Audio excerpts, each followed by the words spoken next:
Hello दोस्तों, welcome to Exampur. हम हैं एग्जामपुर कलम से क्रांति।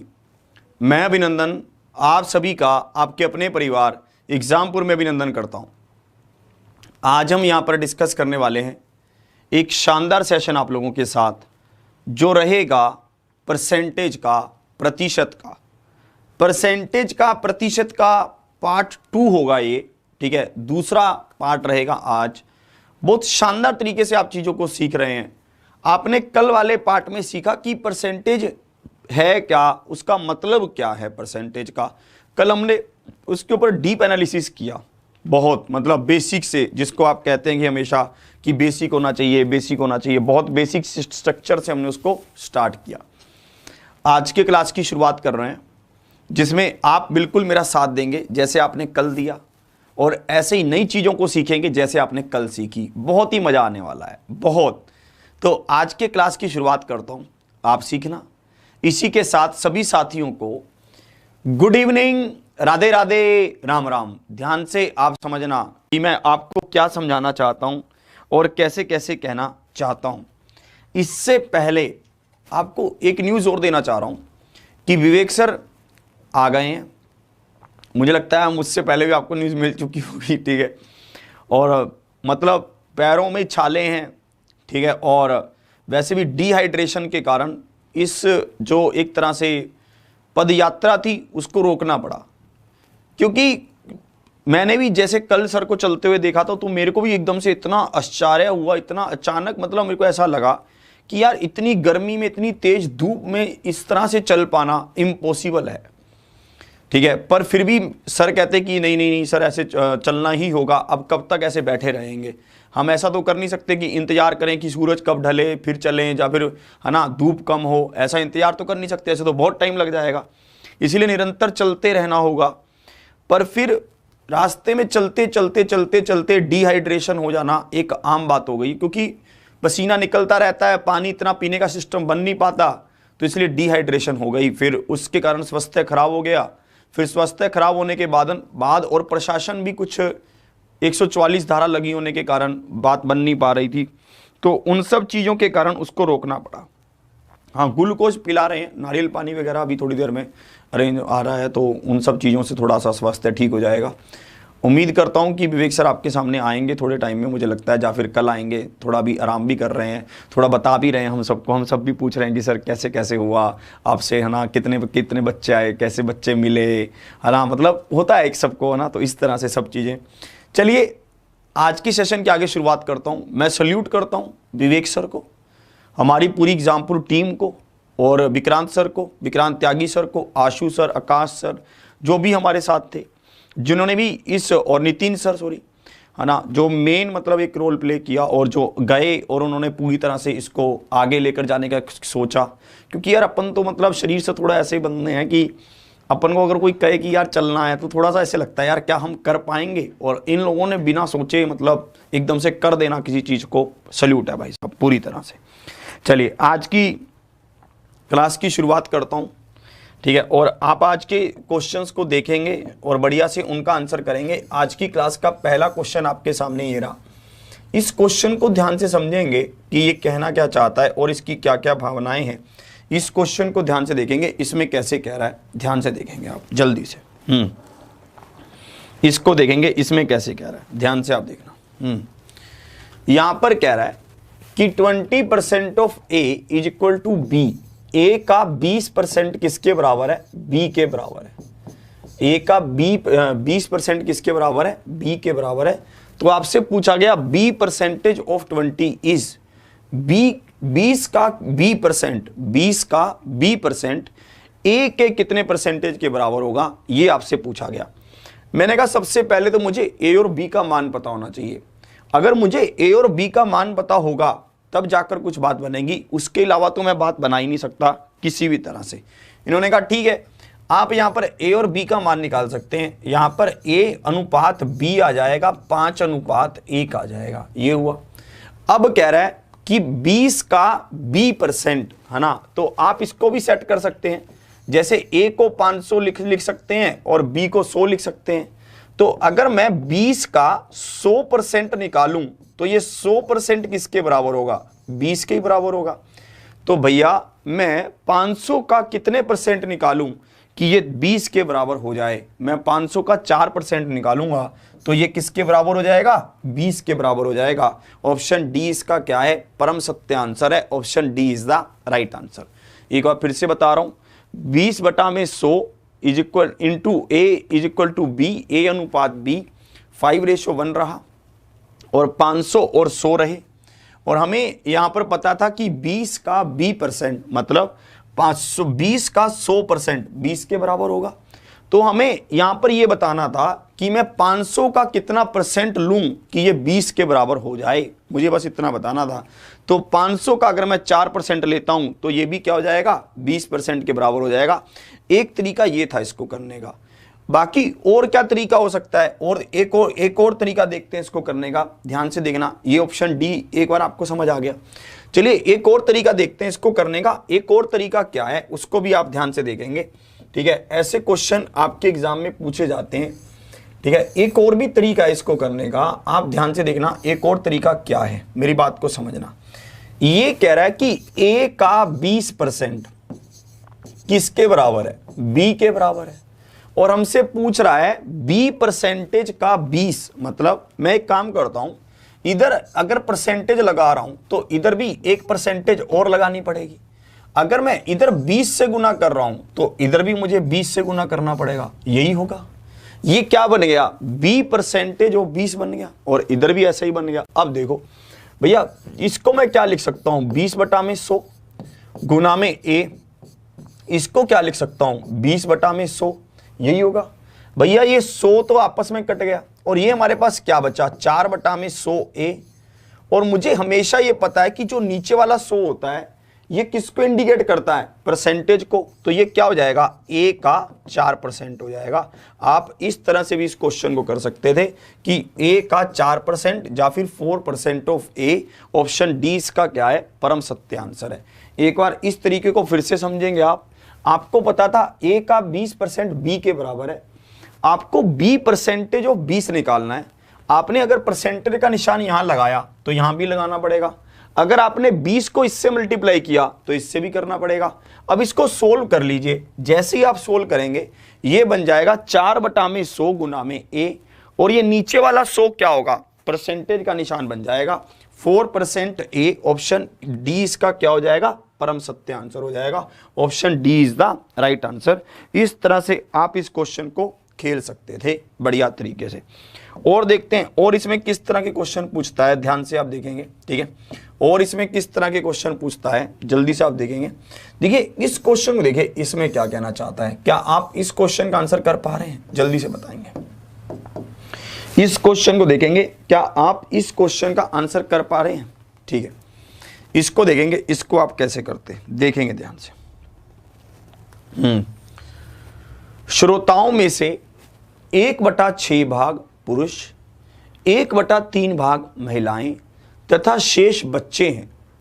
बच्चों की संख्या श्रोताओं की संख्या का कितने प्रतिशत है, ये आपसे पूछा गया। इस क्वेश्चन को आप 2 तरीकों से कर सकते हैं, बिल्कुल संयम से। कैसे? मेरी बात को समझना। कैसे कह रहा है? ये कह रहा है कि मेल कितने हैं? 1/6। और इसी तरह से अगर मैं कहूं फीमेल कितनी है? 1/3। तो मुझे बताइए इस क्वेश्चन को आप कैसे कर सकते हैं। ध्यान से समझना मैं कैसे कह रहा हूं। ये कह रहा है कि अगर 6 में से, अगर टोटल श्रोता 6 थे तो उनमें से 1 मेल थे। ये कह रहा है कि अगर टोटल श्रोता 3 थे तो उनमें से 1 फीमेल थी। मुझे 2 टोटल श्रोताओं की संख्या दो अलग अलग मिल गई। एक 3 मिल गई, एक 6 मिल गई, जबकि टोटल श्रोता तो सेम थे। तो मुझे पता करना है कि यहां पर इनको 6 के बराबर करना होगा। इसलिए मैं 2 से गुना और 2 से भाग कर देता हूं। ये ऊपर क्या आ जाएगा? 2 और नीचे क्या आ जाएगा? 6। अब यहां पर बात बन रही है कि 6 में से 1 मेल, 6 में से 2 फीमेल, तो बाकी क्या होंगे? बच्चे होंगे। तो 6 में से 1 तो मेल हो गया, 2 फीमेल हो गई, 3 बंदे तो ये हो गए। बाकी कितने बच गए? 3 बच गए। ये 3 बंदे क्या हैं? टोटल में से 3, मतलब 6 में से 3 क्या हैं? बच्चे हैं। तो 1/2 हो गए। 1/2 मतलब कितने परसेंट हो गया? 50% हो गया। 50% is the right answer. Option B इसका क्या होगा? परम सत्य आंसर होगा। जिनका भी ऑप्शन बी आ रहा है बहुत ही शानदार खेल रहे हैं आप। ऑप्शन बी इसका क्या है? परम सत्य आंसर है। आप इस क्वेश्चन को अलग नजरिए से देख सकते थे। जल्दी से पहले इसका फोटो ले लेंगे आप, फिर हम देखेंगे इसको आप और कैसे नजरिए से देख सकते हैं। ध्यान से देखना आप इस क्वेश्चन को एक और अलग नजरिए से देख सकते हैं। कैसे कैसे देख सकते हैं मैं आपको बताता हूं। अभी देखिए, हम यहां पर टोटल संख्या को इन दोनों संख्याओं का एलसीएम मान लेते हैं। हम यहां पर टोटल संख्या को ही कितना मान लेते हैं? 6 मान लेते हैं। अगर 6 होती तो भैया मेल कितने होते? 1/6। 6 का 1/6 1 होता। फीमेल कितनी होती? 6 का 1/3 2 होती। भैया ये टोटल कितने हो गए? 3 हो गए। हमारे पास टोटल श्रोता कितने थे? 6 थे, जिसमें से 1 मेल 2 फीमेल, मतलब टोटल तो यही थे। 3 बाकी क्या बच गए? बच्चे बच गए। 3 बच्चे बच गए। 3 बच्चे थे 6 में से, तो गुना कर दिया 100 से, तब भी आंसर क्या आता? 50% आता। आपको जहां पर जो टोटल संख्या माननी है, ये टोटल संख्या हमेशा इन दोनों संख्याओं का एलसीएम होगी। ये ध्यान रखना। क्यों एलसीएम ही क्यों लेते हैं हम? ताकि ये नंबर कट जाए, फ्रैक्शन में ना आए, इसलिए एलसीएम लेते हैं। ये ध्यान रखना। ये टोटल संख्या यहां पर हमेशा इसका एलसीएम होगी। इस तरह से आप इसको ध्यान से देखना, ठीक है, और इस तरह से आप इसको फॉलो करना, तब जाकर इसमें बात बनेगी। और देखना और इसमें कैसे कैसे क्वेश्चन पूछता है, ठीक है, ध्यान से देखना। जो ये फ्रैक्शंस वाले होते हैं और इसमें कैसे कैसे क्वेश्चन पूछता है, ध्यान से आप देखेंगे। इस क्वेश्चन को देखिए, आरआरबी एनटीपीसी 2017 ये क्वेश्चन आपसे पूछा गया। इस क्वेश्चन का आंसर बताएंगे, इसमें कैसे कैसे कह रहा है, जल्दी से देखेंगे। देखिए, ये कह रहा है 135 छात्रों की एक कक्षा में लड़कों और लड़कियों की संख्या लड़कियों की संख्या की दुगनी है। मतलब लड़कों और लड़कियों का अनुपात दे रहा है, 2:1 होगा। लड़कों की संख्या क्या है? लड़कियों की संख्या की दुगनी है, ठीक है, ये ऐसे कह रहा है। फिर कह रहा है वार्षिक परीक्षा में 1/6 लड़के तथा 1/3 लड़कियां अनुत्तीर्ण हो गई। भैया उन छात्रों का प्रतिशत ज्ञात कीजिए जो परीक्षा में उत्तीर्ण हुए, हमें यह बताना है। इस क्वेश्चन का आंसर हमें बताना है। देखो मेरी बात को ध्यान से समझना। इस क्वेश्चन को भी आप 2 तरीकों से कर सकते हैं, जैसा आप चाहें। मेरी बात को समझना, बहुत डीपली समझना होगा इस कंसेप्ट को। सबसे पहले हम पूरा डिटेल में बात करते हैं कि पूरा डिटेल में ये कंसेप्ट कैसे हो सकता था। देखो 135 टोटल बच्चे थे। हम इसको क्या करते, बॉयज और गर्ल्स दोनों में बांट लेते हैं। टोटल कितना हुआ? 3 से भाग कर दिया। 3 चौके 12 और 3 5 15, यही हुआ 45। लड़के कितने आ गए? 90 और लड़कियां कितनी आ गई? 45, ठीक है। इसमें से 1/6 लड़के क्या हो गए? परीक्षा में फेल हो गए। 90 का 1/6 अगर फेल हुए तो पास कितने हुए? 5/6 हुए। ये ध्यान रखना, आप इस बात को पूरी तरह से ध्यान रखना। 1/6 अगर फेल हुए तो ये कह रहा है कि अगर टोटल 6 थे तो 1 फेल हुआ, तो पास कितने हुए? माइनस कर देंगे, 5 हुए। 5/6 पास हुए। अब इसको देखो, अगर 45 हमारे पास लड़कियां हैं, उसमें से 1/3 लड़कियां फेल हुई, तो पास कितनी हुई? 2/3 हुई। यही होगा, पास कितनी हुई? 2/3 हुई। अब इसको काटेंगे, ये कटेगा 15 छिके 90 पर, 15 5 75। आप इसको काटेंगे, 15 3 45, 15 दूनी 30, तो भैया कितना आ गया? यहां पर आपके पास आया 105। 105 बच्चे क्या हो गए? पास हो गए। कितने में से? 135 में से। अब आप इसको कितने पर काटेंगे? ठीक है, अब हम इसको काट लेते हैं 15 पर, ठीक है। 15 7 105, 15 9 135, 700/9 होगा। 700/9 किया, 9 7 63, 9 7 63, 77.78%। ऑप्शन डी इसका क्या है? परम सत्य आंसर है। Option D is the right answer. बिल्कुल सही खेल रहे हैं आप, जिनका भी ऑप्शन डी आ रहा है। एक तो ये पूरा डिटेल था जिसमें हमने ये पूरा रायता फैलाया अपनी तरफ से, है ना भाई साहब। ये है आम जिंदगी, ठीक है, ये तो आम जिंदगी है, ऐसे तो सब विद्यार्थी करेंगे। एक बार इसको फिर से समझते हैं। पहले लड़के और लड़कियों का अनुपात क्या है? लड़के और लड़कियों का अनुपात 2:1 है। टोटल विद्यार्थी 135 है। लड़कों की संख्या 90 और लड़कियों की संख्या 45। लड़के कितने पास हुए? 5/6 तो 75। लड़कियां कितनी पास हुई? 30। तो 75 और 30 105। कितने में से? 135 में से। परसेंटेज निकाल दिया, 77.78% बच गया। अगर आप यहां पर यह भी करते हैं कि 90 का 1/6 फेल हुए तो 15 बच्चे आएगा। अगर आप 90 में से 15 को माइनस करते हैं तब भी 75 ही बचेगा। ध्यान से सुनो मेरी बात को, मैं कैसे कह रहा हूं। अगर आप ये कहते हैं कि 90 में से 1/6 फेल हुए तो 15 बच्चे फेल हुए, 90 में से 15 गया, 75 पास होंगे, अब भी 75 ही आ रहा है, तो हम फिर ऐसे ही कर लें। ये है आम जिंदगी। सबको ये बात बिल्कुल क्लियर, ऐसा सबने देखा होगा, सुना होगा, किया होगा। अब देखो आप इसमें मेंटोस लाइफ कैसे लेकर आ सकते हैं। पहले आप इसकी फोटो ले लीजिए, ठीक है, आप इसकी फोटो ले लें। फोटो ले लिया आपने, ठीक है। अब इसको देखें, अब देखना आप इसको आराम से एक तरीका और लगा सकते हैं, ध्यान से देखना, बहुत ही छोटा हो जाएगा उससे ये, मतलब इतना डिटेल में हमें आना नहीं पड़ेगा। देखो ये बात सुनना आप मेरी, ये कह रहा है कि 1/6 लड़के और यहां पर कह रहा है 1/3 लड़कियां, ये क्या है? फेल है। मुझे एक बात बताओ, पास क्या है? पास। अगर मैं ये कह रहा कि टोटल 6 थे तो एक फेल हुआ, तो 5/6 क्या है? पास हो गए। ये कह रहा अगर टोटल 3 थे तो एक फेल हुआ, 2/3 क्या हो गए? पास हो गए। बात क्लियर हो गई, यही होगा। अब मेरे को एक बात बताइए, यहां पर ये कह रहा है कि लड़के और लड़कियों का अनुपात 2:1 होना चाहिए। यहां पर ये क्या है? ये किसको रिप्रेजेंट कर रहा है? टोटल लड़कों को। और ये किसको रिप्रेजेंट कर रहा है? लड़कियों को। ये किसको रिप्रेजेंट कर रहा है? लड़कियों को। इसका अनुपात क्या है? अगर इसके अनुपात की बात की जाए, इसका अनुपात भी 2:1 ही है भैया, तो यहां से ये रिलेशन सही बन रहा है। अगर इसका अनुपात 2:1 है तो हमें कहीं कुछ भी करने की जरूरत नहीं है। अगर ये ना होता तो हम अनुपात को 2:1 बनाते, पर ये पहले ही था तो कोई चक्कर ही नहीं है। अब हम इसको देख रहे हैं कि 2:1 ये पहले ऑलरेडी है, तो मतलब ये सेट है। अब देखो, अब टोटल संख्या क्या हो जाएगी? 9 हो जाएगी। और पास कितने होंगे? 7 होंगे। बस बात बन गई। टोटल संख्या क्या हो गई? 9 हो गई। और पास कितने हो गए? 7 हो गए। 700/9 बन रहा है ना, 700/9। आप फिर से इसको भाग करेंगे, 9×7 = 63, 9×7 = 63, फिर से क्या जाएगा?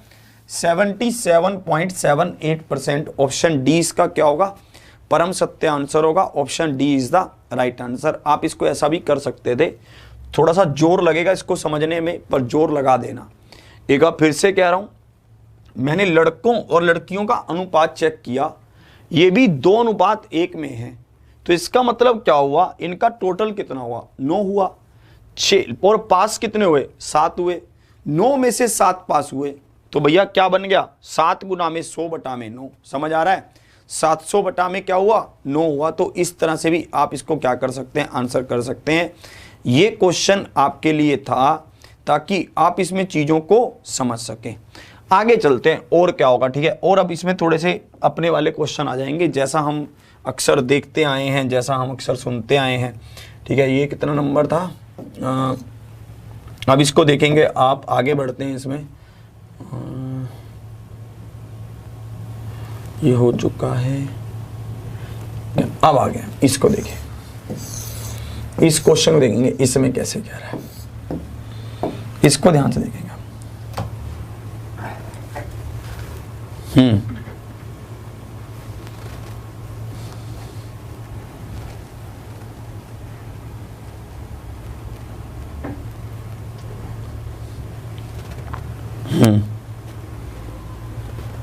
चलिए, काफ़ी विद्यार्थी ये पूछ रहे हैं कि सर विवेक सर की तबीयत कैसी है। मैं यही कहूँगा कि विवेक सर थोड़े से अब बेटर हैं पहले से, सिचुएशन ठीक है, पर फिर भी पैरों में थोड़ा सा ऐसे छाले से पड़े हुए हैं। और मतलब यार होता तो है ही यार, टफ़ है यार, मतलब सीरियसली टफ़ है ऐसा, तो मतलब सोचना भी टफ़ है। अब इसको देखेंगे, वैसे अच्छे मतलब ठीक हैं, कल तक और बेटर हो जाएंगे।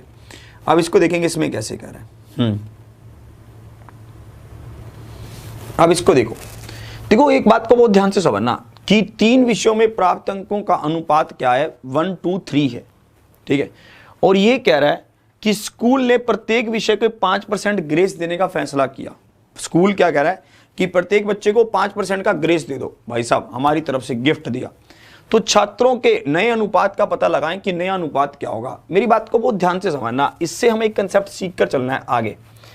देखिए अगर मेरे पास 100 है और मैं इसमें 10% इंक्रीज करता हूं, 10% इंक्रीज करता हूं, तो मैं इसको 2 तरीके से इंक्रीज कर सकता हूं। कैसे? एक तो मैं क्या करूं, पहले इसका 10% निकाल लूं, पहले मैं इसका 10% निकाल लूं कि 10% कितना होगा, 10 होगा, फिर उसको 100 में जोड़ दूं तो भी ये 110 बन जाएगा। एक तरीका तो ये है। दूसरा तरीका क्या है कि 100 मेरे पास है ही, भैया मैं इसका 110% निकाल दूं, यही होगा, तब भी ये 110 बन जाएगा। देखिए इसमें बहुत सारे बच्चों को डाउट होता है कि कब हम इसको अलग से लेकर करते हैं, कब हम इसमें परसेंटेज में ही जोड़कर कर देते हैं। जैसे वो इंक्रीज करेगा तो आप 100% में इंक्रीज कर दीजिए सीधा। जैसे 10% की इंक्रीज किया तो हमने 110% निकाल दिया तो वैल्यू आ जाएगी आपके पास। इस तरह से कह रहा हूं। अब देखना यहां पर ये क्या कह रहा था, ये कह रहा है कि हमने 1:2:3 में पहले बच्चों के मार्क्स थे, हमने उनको 5% का ग्रेस दिया तो ये क्या हो गया 105%, ये क्या हो गया 105%, और ये क्या हो गया 105%, यही होगा। यहां तक चलेगी गाड़ी। अब मुझे एक बात बताओ, क्या ये परसेंटेज सब आपस में काट लें? आप कहेंगे कटेगा ही। 105 105 105 क्या ये भी काट दें? आप कहेगा कटेगा ही। तो ये अनुपात क्या आ जाएगा, 1:2:3 आ जाएगा। ऑप्शन ए इसका क्या होगा, परम सत्य आंसर होगा। आप एक बात को बहुत अच्छे से नोट कर लेंगे कि कभी भी अनुपात में सेम परसेंटेज इंक्रीज करने पर कोई फर्क नहीं पड़ता। अनुपात में अनुपात जैसा था वैसा ही रहता है। अनुपात में सेम परसेंटेज इंक्रीज करने पर मात्र भर भी फर्क नहीं पड़ता, क्योंकि हमने यहां पर देखा है कि जैसे हमने इंक्रीज किया वो सब आपस में पहले ही कट रहे हैं, इसलिए कोई फर्क नहीं पड़ेगा अगर हम अनुपात में सेम परसेंटेज इंक्रीज करते हैं, सभी अनुपात में। अब देखना और क्या है, अगर हम सभी अनुपात में अलग अलग परसेंटेज इंक्रीज करें तब क्या होगा, तब देखते हैं। जैसे मान लीजिए आपके पास ए बी सी ये 3 बंदे हैं, या फिर एक काम करते हैं मित्र मित्री को बुला लेते हैं, यार बहुत टाइम हो गया। जैसे मान लो मित्र है, ठीक है, और यहाँ पर मित्री है, और यहाँ पर हमारे चाचा जी हैं, ठीक है।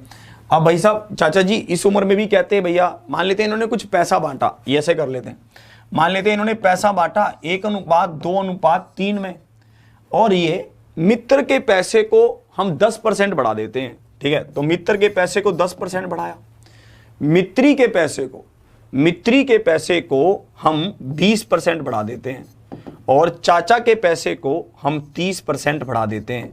तो आप मुझे बताइए नया अनुपात क्या होगा, नया रेशो क्या होगा, क्या बता सकते हैं? बहुत अच्छे से हमें पता है कि नया रेशो होगा 1:110% अनुपात रेशो, 2:120% अनुपात रेशो, 3:130%, यही होगा, है ना।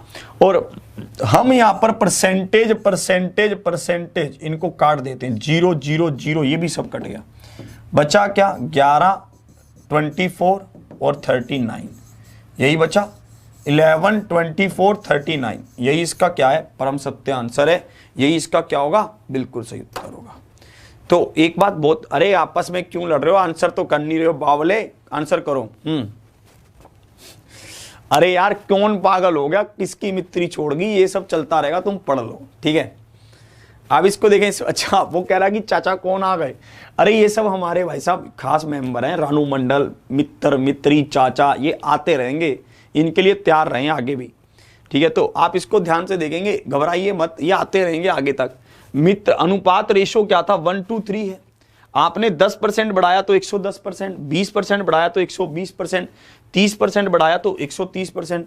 मतलब जब सभी रेशो में अलग अलग इंक्रीमेंट किया जाएगा, ठीक है, जब इंक्रीमेंट अलग अलग होगा या फिर डिक्रीमेंट अलग अलग होगा तो वहां पर क्या होगा, रेशो चेंज होगा। ये चीज हम यहां पर ये सीख रहे हैं, इस पर बेस्ड क्वेश्चन आपसे पूछता है, तो आप ध्यान रखना कि कैसे ये चीजें चल रही हैं। सबको ये बातें बिल्कुल यहां तक बिल्कुल कैडे रूप में समझ आ गई हैं। आगे बढ़िए और देखते हैं और आपसे किस तरह का क्वेश्चन पूछता है, ध्यान से आप देखना। और आपसे किस तरह के क्वेश्चन पूछता है इसको ध्यान से देखेंगे। ये क्वेश्चन क्या कहना चाहता है, बड़ा प्यारा सा क्वेश्चन है भाई साहब, जल्दी से देखेंगे आप कि इसमें कैसे कैसे कह रहा है। इस क्वेश्चन का आप आंसर बताएंगे इसमें कैसे कह रहा है, ठीक है।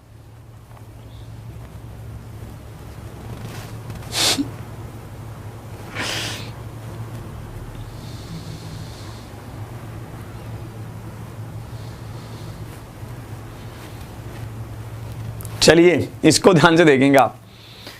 वर्तमान जन्म दर प्रति 1000 32 है, जबकि मृत्यु दर प्रति 1000 11 है। जनसंख्या बढ़ोतरी के संदर्भ में निवल वृद्धि दर प्रतिशत में दी गई है। मतलब इस क्वेश्चन का आपको आंसर बताना है। मैं देखना चाहता हूं कि आप लोगों का क्या आंसर आ रहा है, इस क्वेश्चन का आंसर बताएंगे। सबसे पहले तो ये क्वेश्चन ही समझ आना चाहिए। आधे विद्यार्थी तो ये कहेंगे ये कहना क्या चाहता है, पहले हमें ये बताओ। ये कह रहा है कि जो जन्म दर है वो प्रत्येक क्या है कि 1000 बच्चों पर 1000 बंदों पर 32 बच्चे पैदा हो रहे हैं। 1000 पूरी 1000 पॉपुलेशन पर कितने बंदे आ रहे हैं, 1000 बंदों पर 32 बच्चे ऑन एन एवरेज पैदा हो रहे हैं, ठीक है। फिर कह रहा है मृत्यु दर का क्या है कि 1000 लोगों में से, ठीक है, 11 लोग मर भी रहे हैं। 1000 लोगों में से 11 लोग क्या हो रहे हैं, मर रहे हैं। तो मुझे एक बात बताइए, 1000 लोगों की जनसंख्या में कितने लोग प्लस हो रहे हैं, 21 लोग प्लस हो रहे हैं। यही हो रहा है, यही तो जन्म दर हुई, मतलब जनसंख्या बढ़ोतरी हुई, यही तो जनसंख्या बढ़ोतरी हुई। क्योंकि 32 लोग पैदा हुए 1000 लोगों के पीछे से और 1000 लोगों में से 11 लोग मर भी गए, तो 21 लोग क्या हो गए, जनसंख्या बढ़ गई 21 लोगों से। तो परंतु यहां पर इनको हमें प्रतिशत में बताना है। ये तो किस पर था, 1000 पर था। परसेंटेज होता ही क्या है, परसेंटेज होता है भैया कि 100 पर कितना, परसेंटेज क्या है कि 100 पर कितना, परसेंटेज और कुछ है ही नहीं। तो यही बात हम यहां पर कर रहे थे कि 1000 में 21 बच्चे, 21 की जनसंख्या बढ़ रही है, तो 100 पर कितनी बढ़ रही है ये मुझे बताना है कि 100 पर कितनी बढ़ेगी, बस और कुछ नहीं। तो 100 पर बढ़ेगी 2.1%। 2.1% is the right answer. Option 20 का क्या होगा, परम सत्य आंसर होगा। Option 20 is the right answer. Option 20 का क्या है, बिल्कुल सही उत्तर है। ऑप्शन 20 का क्या है, परम सत्य आंसर है। 2.1% इज द राइट आंसर। बहुत अच्छे से आप खेल गए। जिनका भी 2.1% आ रहा है बहुत अच्छा खेल रहे हैं। जिनका भी ऑप्शन आ रहा है डी, ना मानेगा हैं, निकालो डंडा। जिनका भी ऑप्शन डी आ रहा है मान जा।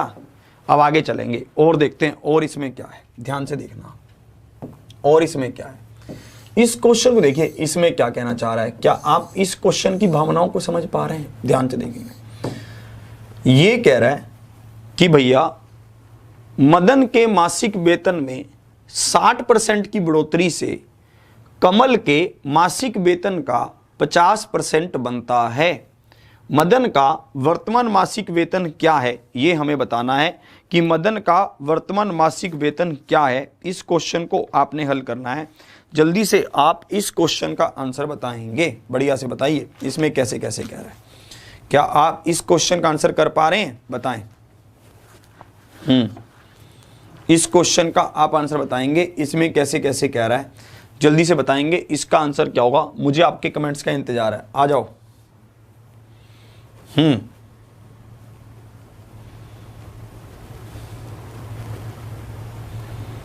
क्या बात है, क्या बात है। वाह भाई वाह। देखो यहां पर कह रहा है कि मदन के मासिक वेतन में 60% की बढ़ोतरी से मदन के मासिक वेतन को अगर हम 60% बढ़ा देते हैं तो ये किसके 60 रुपए बढ़ा देते हैं तो ये कमल का 50% वेतन होगा। कमल का हमें मदन का वर्तमान मासिक वेतन क्या है ये बताना है भाई साहब।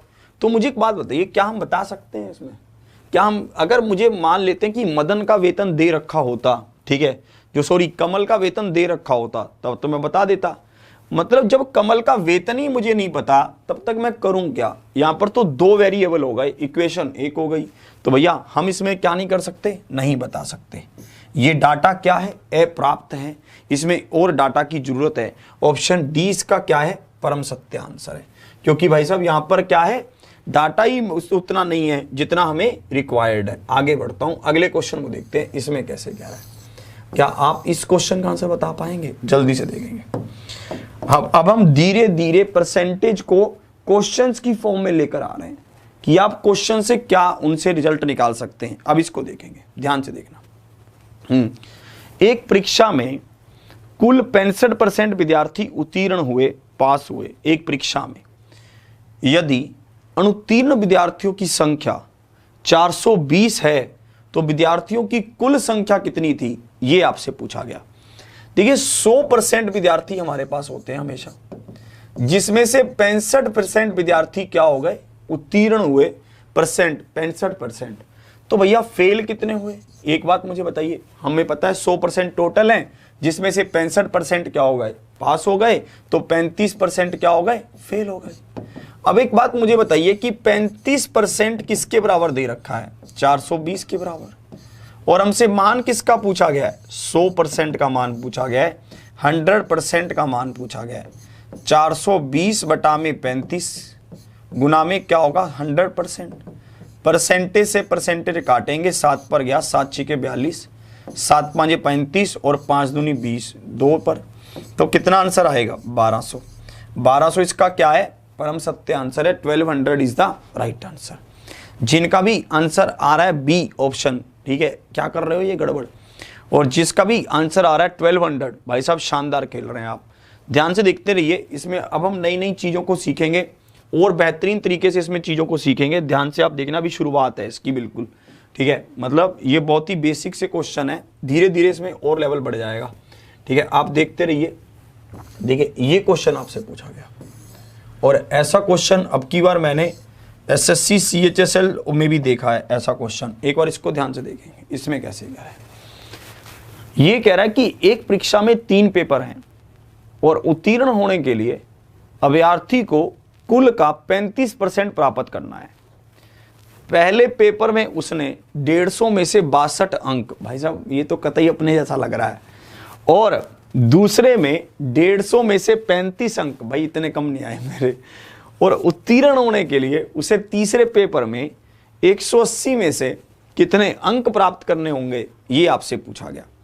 कह रहा कि 3 पेपर हो रहे हैं, 3 पेपर में पहले 2 पेपर का टोटल कितना हो जाएगा, 150 मैक्सिमम, और तीसरा पेपर है 180 का, तो 480 नंबर तो टोटल हो गए ना, 480 टोटल। इस 480 में से उसको पास होने के लिए कितने नंबर चाहिए, 35% नंबर चाहिए, 35% नंबर चाहिए टोटल जो चाहिए। तो हम 480 का 35% निकाल लेते हैं, कितने पर जाएगा, 7 पर और 2 पर, और ये कितने पर जाएगा, 24 पर, यही होगा। 7 चौके 28, 2 कैरी, 7 दूनी 14 और 2 16, 168 नंबर चाहिए इसको। इसको नंबर मिले कितने कितने भाई साहब, पहले पेपर में मिले 62 नंबर, दूसरे पेपर में मिले 35 नंबर, कुल मिलाकर इसको 97 नंबर मिले हैं। कितने में से, 168 में से। मतलब इसको नंबर चाहिए थे 168 पास होने के लिए, इसने नंबर अभी तक जोड़े कितने हैं, 97। तो भैया फेल भी तो हो रहा है तभी तो फेल कितने नंबरों से हो रहा है, तभी ये 71 नंबरों से फेल हो गया। मतलब अगर फेल तो तब नहीं होगा अगर ये 71 नंबर ले आया। इसको तीसरे पेपर में जोर मार के भाई साहब 180 में से 71 नंबर लाने ही पड़ेंगे, तब जाकर ये पास हो सकता है, नहीं तो ये क्या हो जाएगा, फेल हो जाएगा भाई साहब। अन्यथा इसको क्या डिक्लेयर कर दिया जाएगा, वो कर दिया जाएगा। सबको ये बात बिल्कुल क्लियर, सबको ये बातें बिल्कुल समझ आई कि कैसे कैसे कह रहा है भैया। 150 180 480 नंबर टोटल, 480 का 35% 168, उसमें से इसने नंबर लिए कितने, 97। तीसरे पेपर में कितने नंबर और लेकर आएगा, 71, तो क्या हो जाएगा, पास हो जाएगा। आगे बढ़ते हैं, अगला क्वेश्चन आपका क्या होगा, ध्यान से आप देखेंगे 27 नंबर, इसको देखेंगे इसमें कैसे कह रहा है, ध्यान से इसको समझना। बहुत ही बेसिक क्वेश्चन से एक बार बेस बनता हुआ, फिर इसी बेस पर खड़े होकर नाचेंगे अपन, मतलब आगे बढ़ेंगे। किसी कक्षा की कुल 38 लड़कियों में से 3 अनुपस्थित थी। 3 क्या हुई? आई ही नहीं भाई साहब, प्रेजेंट ही नहीं हुई, है ना। 3 क्या रही? अनुपस्थित रही, 3 आई नहीं। ठीक है, अब देखना आप इसमें आगे क्या कह रहा है। फिर आगे कह रहा है, ठीक है, फिर कह रहा है बची हुई में से 20% ने गृह कार्य नहीं किया था। नहीं यार, लड़कियां तो पूरा होमवर्क करके आती थी। हमारे जब स्कूल होते थे, ठीक है, हमारी तो भाई साहब सब लड़कियां भाई साहब पूरा होमवर्क करके आती थी। पर और उसमें तो टीचर को 1-2 लड़कियां तो ऐसे भी कह देती थी कि अरे मैम आपने हमें होमवर्क में ये क्वेश्चन दिए थे, चेक कर लो, है ना। बहुत मतलब हम लोग तो नहीं करके जाते थे, ठीक है। कभी कभी किसी कक्षा की कुल 38 लड़कियों में से 3 आज आई नहीं, बची कितनी? 35 बच गई। कह रहा बची हुई में से 20% ने गृह कार्य नहीं किया था, तो कितनी लड़कियों ने अपना गृह कार्य किया था, ये आपसे पूछा गया। बची हुई में से 20% ने गृह कार्य नहीं किया, तो 80% ने गृह कार्य किया, यही तो होगा।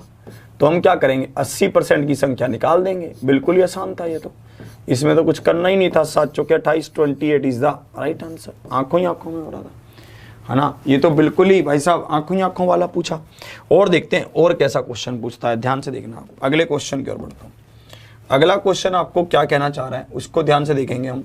ये रहा 28 नंबर, आरआरबी जेईई 2019। ऐसे क्वेश्चन बहुत पूछे गए आपसे। इस क्वेश्चन को देखेंगे, इसमें क्या कहना चाहता है, ध्यान से देखना। ये कैसे कह रहा है? 2 छात्रों ने एक परीक्षा में भाग लिया, उनमें से एक को दूसरे से 9 अंक अधिक मिले, साथ ही उसके अंक उनके अंकों के योग के 56% के बराबर थे। उनके अंक ज्ञात कीजिए कि उनके अंक क्या होंगे। इस क्वेश्चन का आंसर आपको बताना है कि इसका आंसर क्या होगा। जल्दी से आप देखेंगे, ये क्वेश्चन इंपॉर्टेंट है, आजकल मार्केट में ये घूम रहा है, पूछता है भाई साहब ये क्वेश्चन, ठीक है। अब इसको देखेंगे आप, ये क्वेश्चन क्या है, इंपॉर्टेंट है, आजकल की मार्केट में ये क्वेश्चन है, इसका भाई साहब दम है। देखिए अब इसकी बात को ध्यान से समझना। सबसे पहले तो मैं क्वेश्चन को पढ़ते ही, ठीक है, ये देखूंगा कि भाई साहब 9 अंतर किन 2 संख्याओं में है। ऑप्शन में मैंने देखा 9, इसमें भी अंतर है ना। अगर मैं इसमें देखूं, इसमें भी 9 का अंतर है, इसमें देखूं इसमें भी है, इसमें देखूं इसमें भी है। ये पहले से ही चला गया, 9 अंतर तो सब में है भैया, उससे तो हम कर ही नहीं सकते। फिर ये कह रहा है 2 छात्रों ने एक परीक्षा में भाग लिया। मैंने कहा चलो डिटेल में चलते हैं। उनमें से एक को दूसरे के 9 अंक अधिक मिले, मतलब अगर टोटल अंक 100 थे, ठीक है, तो ए और बी की बात की जाए तो ए को 56% मतलब 56 अंक मिले, यही होगा। और अगर बी की बात की जाए, अगर 100 टोटल अंक थे तो ए को 56 मिले। अगर बी की बात की जाए तो बी को बाकी मिले, 44 मिले बी को, यही होगा। आप इसको काटा पीटी भी कर सकते हैं, आप इसका अनुपात ले सकते हैं। अगर आप अनुपात लेंगे तो ये 11 और ये 4 एकम 4, 4 चौकी 16, ये हो जाएगा। अब देखना इनका अंतर कितना आ रहा है, 3। 3 किसके बराबर दे रखा है, 9 के। तो 1 किसके बराबर होगा, 3 के। हमसे उनके अंक पूछे गए, 14 किसके बराबर होगा, 42 के। तो 11 किसके बराबर होगा, 33 के। 42 और 33, तो भाई साहब ऑप्शन सी इसका, अरे ये बी बनेगा भैया, 2 बार सी दे रखा है, तो ऑप्शन बी इसका क्या है, परम सत्य आंसर है। Option B is the right answer. इस तरह से आप इस क्वेश्चन को कर सकते हैं, बिल्कुल बेझिझक, घबराए हुए, बिल्कुल आसानी से। एक बार फिर से समझेंगे। देखो सबसे पहले मैं आपको ये समझा रहा हूं, सबसे पहले हमारा माइंड हमारे पास होना चाहिए। बिल्कुल आराम से क्वेश्चन को पढ़िए, उसमें ये देखिए कि उसमें दे क्या रखा है, फिर उसमें ये देखिए कि उसमें पूछा क्या है, फिर उसमें ये देखिए कि दिए हुए को हम कैसे इंप्लीमेंट करके पूछा हुआ निकाल सकते हैं। बस हमारा ये काम है। फिर से समझा रहा हूं, मैंने टोटल को माना 100, ए के अंक क्या होंगे, 56% होंगे, उनके अंकों के योग के 56%, तो 56। दूसरे के क्या होंगे, 100 में से 56 गया 44, 100 में से 56 गया 44, अनुपात क्या आ गया 14:11। तो भाई साहब ये क्या हुआ, 3 किसके बराबर, 9 के। तो 1 किसके बराबर, 3 के। अनुपात से बता दिया। अब इसको चलते हैं अगले क्वेश्चन की ओर, देखता हूं अगला क्वेश्चन क्या होगा, ध्यान से आप देखेंगे। अगला क्वेश्चन की ओर बढ़ता हूं। इस क्वेश्चन का आंसर बताइए, इसमें कैसे कह रहा है, इसको ध्यान से देखेंगे। चलिए इस क्वेश्चन को अभी नहीं, इसको भी मैं लेकर आऊंगा। पहले इसको देखिए, इसको ध्यान से देखिए, इसमें कैसे कह रहा है, ध्यान से देखिए।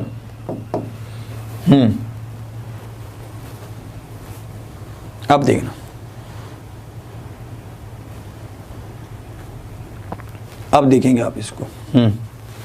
ये कह रहा है, ध्यान से इस क्वेश्चन को पढ़ेंगे आप, इसमें कैसे कैसे कह रहा है। ये कह रहा है एक आदमी की कुल आय 5200 रुपये है, इसमें से 3000 रुपये कर मुक्त हैं। 3% की दर से आयकर देने के बाद उसकी शुद्ध आय क्या होगी, ये आपसे पूछा गया। इसको देखेंगे, यहां पर क्या कहना चाहता है, एक आदमी की कुल आय 5200 रुपये है, मतलब वो 5200 रुपये कमाता है, जिसमें से 3000 रुपये की आय पर कोई खर्चा नहीं लगेगा, कोई कर नहीं लगेगा। तो भाई आय बचेगी कितनी उसकी, 2200 रुपये। इस 2200 रुपये पर ही तो टैक्स लगेगा। जैसे आपको बोलते हैं कि भैया आप अगर 10,000 रुपये तक कमाते हैं तो आपको कोई टैक्स नहीं देना होगा। फिर बोलता है अगर आपने मान लो 20,000 रुपये कमाए तो 10,000 पर तो कोई टैक्स लगना ही नहीं है, जो बाकी 10 बचेंगे उस पर टैक्स लगेगा। यही कहानी यहाँ चल रही है। इसने 5200 रुपये कमाए, 3000 पर कोई टैक्स नहीं बचा, कितना, 2200 रुपये। इस 2200 रुपये पर 3% की दर से टैक्स लगेगा। तो भैया कितना टैक्स लग जाएगा, 66 रुपये टैक्स लग जाएगा। अब उसकी शुद्ध आय पूछिए कि शुद्ध आय क्या होगी। 3000 रुपये में से 66 रुपये तो टैक्स ही दे देगा, तो भैया बचेंगे कितने, 9 में से 6 गया 3, 9, 2, 2934 रुपये ये बचे। और भैया पहले कितने थे, 3000, वो बचे आपके पास। नहीं सॉरी, ये मैंने थोड़ा वैसा कर दिया। फिर अगर 3000 में से उसको माइनस कर रहा हूं तो 2200 बचे।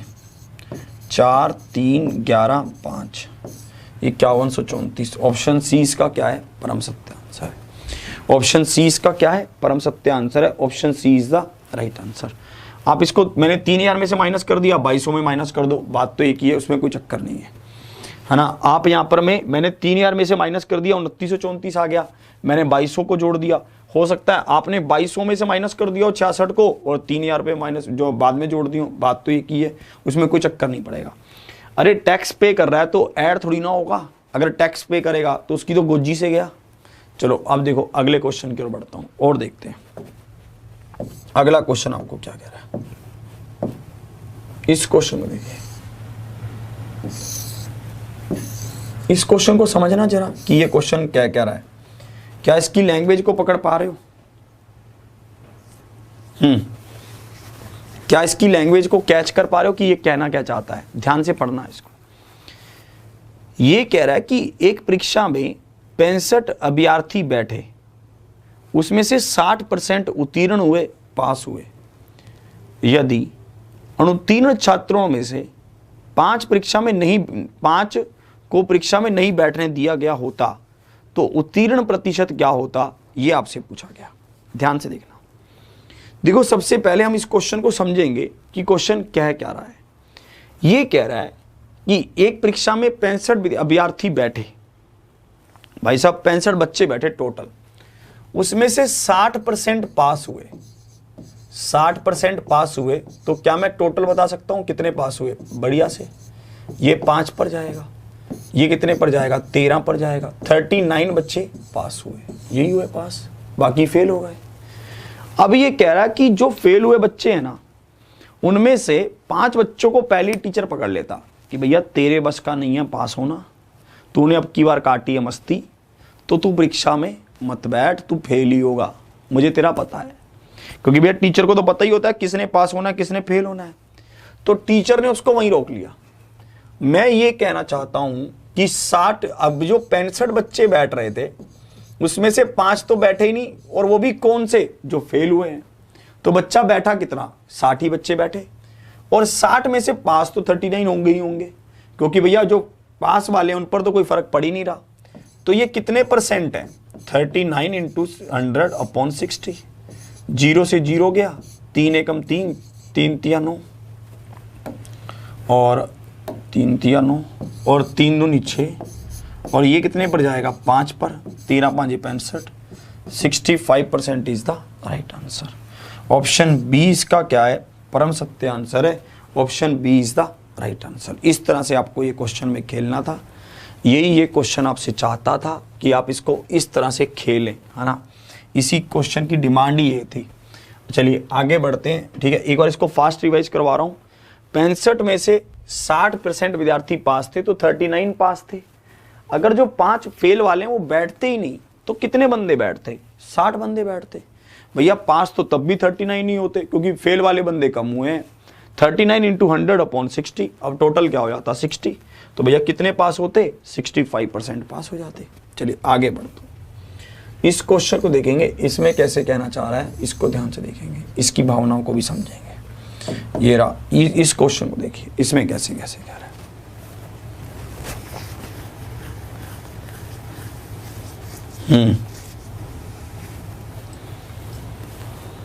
इसको समझो। एक स्कूल में लड़के व लड़कियों की संख्या का अनुपात 3:2 है। यदि लड़कों का 20% व लड़कियों का 25% वजीफा धारक है, जिनको वजीफा मिलता है अच्छे विद्यार्थियों को, तो उन स्कूली विद्यार्थियों का जो वजीफा धारक नहीं है प्रतिशत है, ये हमसे पूछा गया। भाई साहब मैं कहूँगा कि लड़के और लड़कियों की बात कर रहा है, तो रेशो क्या है? 3:2 है, यही होगा। जब कभी भी ऐसा क्वेश्चन आपके सामने आए, बिल्कुल भी ना घबराओ, आराम से इसको सुनो। पहले आप इस क्वेश्चन को कैसे करेंगे, इसमें एलिगेशन लग सकता है पर लगाने की जरूरत नहीं है। आप बच्चों की संख्या को 300 मान लो, मतलब 100 से गुना कर दो, और लड़कियों की 200 मान लो। अब लड़कों का 20% क्या है? वजीफा धारक। तो 80% क्या है? जो वजीफा धारक नहीं है। तो भाई साहब कितने हो गए? 240 हो गए लड़के। और लड़कियां 25% वजीफा धारक हैं, तो 75% क्या है? वजीफा धारक नहीं है। तो कितनी हो गई? 150 हो गई। टोटल बच्चे कितने हैं जो वजीफा धारक नहीं है? 390 हैं। कितने में से? 500 में से, यही है। तो अब इसको काटेंगे आप, कितने पर गया? 7×5 35 और 8×5 40। तो 78% इसका क्या होगा? परम सत्य आंसर होगा। 78% इज द राइट आंसर। सबको ये बात बिल्कुल क्लियर है ना? ये बात समझ आ रही है? सर आपको कल पढ़ाएंगे, मुझे लगता है ना, कल पढ़ाएंगे सर आपको, कि और मिलेंगे कल आपसे। आज थोड़ा आराम कर रहे होंगे, ठीक है, और देखेंगे आप। चलिए इस क्वेश्चन को आप घर से करके लेकर आना, ठीक है।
अब देखेंगे, अब आ रही है आवाज? अब चल रहा है सही से वायर का?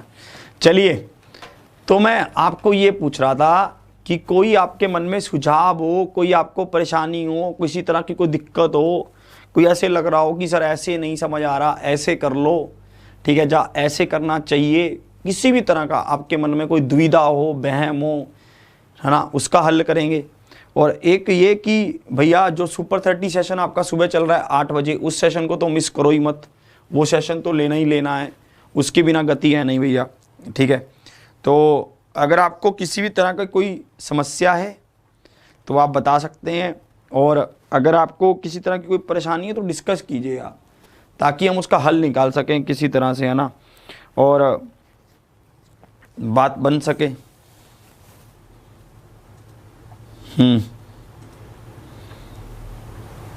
ठीक है, तो उसके ऊपर कोई बात बन सके, फिर कोई उसमें हम कर सकें, अभी भी नहीं चला क्या?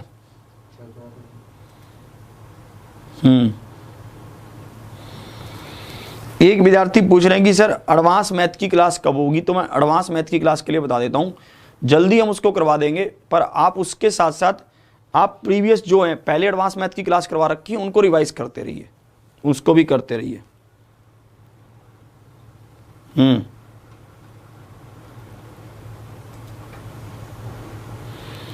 जो क्वेश्चन मैं आपको करवा रहा हूं ये सारी बेस्ट है।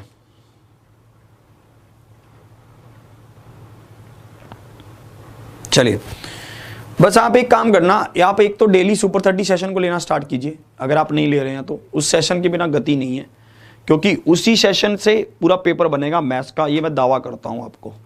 और सुबह करंट अफेयर की क्लास लीजिए, क्योंकि करंट अफेयर से काफ़ी चीज़ें पूछने लगा है आजकल। करंट अफेयर का बहुत रोल हो गया है। सुबह 6:30 बजे करंट अफेयर की क्लास होती है, उसको भी लीजिए। और अभी मॉक टेस्ट होगा, उसको अटेंड कीजिए। मज़े काटे पूरे बढ़िया से, मतलब पढ़ने के कह रहा हूँ, ऐसे नहीं कह रहा हूँ कि मस्ती के, पढ़ने के मज़े काट दो पूरे अब, ठीक है। और हमारे एकलव्य बैच को आप ज्वाइन कर सकते हैं, एग्जामपुर ऑफिशियल ऐप पर अवेलेबल है, जिसमें इन सभी क्वेश्चंस की PDF आपको मिल जाएगी और परिवर्तन बैच की रिकॉर्डेड क्लासेज मिल जाएंगी, जिसमें आप किसी भी चैप्टर को खोल कर पढ़ सकते हैं। और मात्र 500 रुपये का है यार, मतलब कोई भी ले ले उसको तो। चलिए, और मैं ये दावा करता हूँ आप लोगे तो उसको वो वेस्ट नहीं होगा, वो मेरा दावा है। इसके लिए कि मैं बैठा हूँ इधर, अगर वेस्ट हो जाए तो। आज के सेशन को फिर यहीं रखता हूँ। ऑफलाइन कमेंट और भी कर देना, अगर कोई समस्या होगी तो आई विल सोल्व, मैं उसके ऊपर बात करूंगा फिर कल, ठीक है। और क्वेश्चन का आंसर बताना। इसी के साथ शेयर कीजिए, लाइक कीजिए। अगर आपने अभी तक एग्जामपुर परिवार को सब्सक्राइब नहीं किया है तो सब्सक्राइब कीजिए। इसी के साथ जय हिंद, जय भारत।